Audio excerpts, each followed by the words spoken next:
مرکزی وزیر سیاحت جی کشن ریڈی نے کہا کہ ٹرین کے ذریعے حیدرآباد آنے والے آندھرا پردیش کے مسافرین کی سہولت کے لیے شہر حیدرآباد کے مضافات میں واقع چرلا پلی کے پاس نیا ریلوے ٹرمینل تعمیر کیا جائے گا۔ آندھرا پردیش کے وجے واڑہ ریلوے اسٹیشن پر کشن ریڈی نے مچھلی پٹنم تک توسیع دی گئی دھرماورم وجے واڑہ ایکسپریس ٹرین کو جھنڈی دکھا کر افتتاح کیا۔ اس موقع پر خطاب کرتے ہوئے کشن ریڈی نے کہا کہ اس سال کے ریلوے بجٹ میں 2 تیلگو ریاستوں آندھرا پردیش اور تلنگانہ میں نئے ریلوے لائن کے الیکٹریفیکیشن،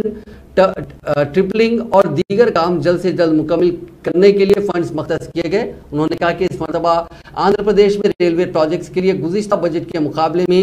20% زائد فنڈز کا اضافہ کیا گیا ہے۔ مرکزی وزیر نے کہا کہ 2004 سے 2014 تک کانگریس زیر اقتدار یوپی حکومت میں